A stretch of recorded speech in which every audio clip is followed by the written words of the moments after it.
All right. So your book, it's fantastic. And there's a lot of complex ideas in there that I think you managed to explain in approachable ways.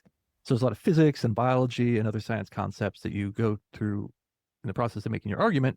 But let's see if we can dumb it down so that mere politics and economics people can understand it like me. First of all, what does it mean for something to be emergent?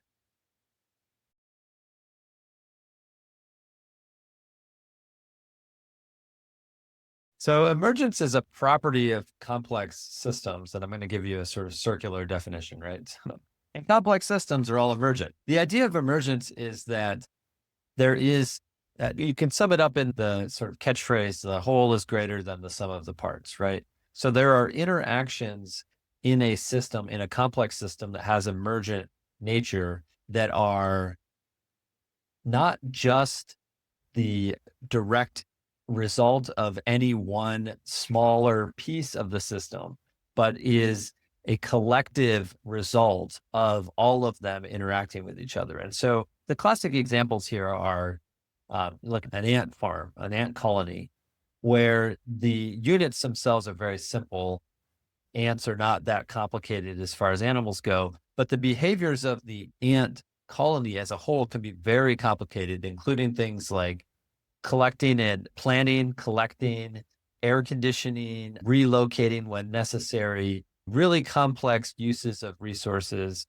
And all of those are not the result of any plan by any single ant or even a collection of the ants, but are the result of the actions of the ants all behaving according to their relatively simple instructions, which do not actually contain those types of big plans. So emergent order, the behavior of a system that is way more complex than any one element in it.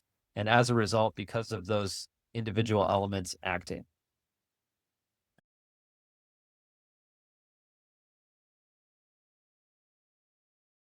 In my book, I make a real contrast between this idea of control, which is that when you decide to do something that it's going to have the effect that you anticipate, versus influence, which is we all have influence.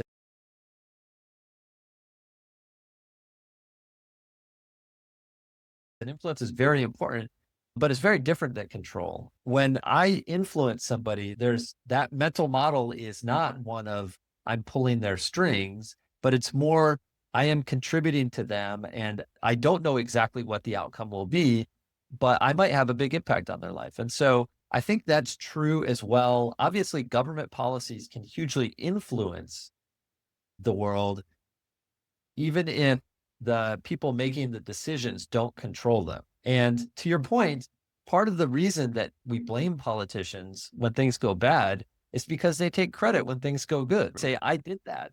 Or they say, you didn't do that, somebody else did. The government did that. A very famous phrase. And so I think that it is in our nature to see those causal connections between us choosing to do something and the outcome. But complex systems advise us, both as individuals and as policymakers, to take a step back and think, have some humility about how much we actually impact the world or how much we control it, even if we can't have quite a lot of influence often. I would expect to see that divergence to continue unless the US embraces that European mental model of, hey, let's not change things too fast. Let's make sure everything's safe and secure before we do anything at all. And that type of approach is both doomed to fail for the reasons that that complex systems under control, like we were talking about earlier, have unintended consequences when you do that, but also is likely to drive innovation to other countries and other jurisdictions. So I was wondering, the question really is, what has been your reaction to the kind of like career coach, motivational, like personal household part of your argument as opposed to the big picture society wide? Yeah, I get to talk less about that part of the book just because people want me to talk about policy because that's what I do professionally. And the reaction, I think, though, has been really interesting, both at the personal level and at the business leadership level. But I have several examples in my book of people talking about the two. And so I am hopeful that people can take some comfort. Like you said, it's not just embracing reality, but it is somewhat freeing to say, oh, my goal should be to do lots of little experiments and test out the results, and see what I can learn about the world. And with with the mindset of humility and the idea that my life is a process, it's not a finished product at any point. And I think that I've seen more and more people embracing that approach as a productive way to live in modern society. The book, Getting Out of Control, is available. You can also find excerpts from it on my website, neilchilson.com, and you can follow me on Twitter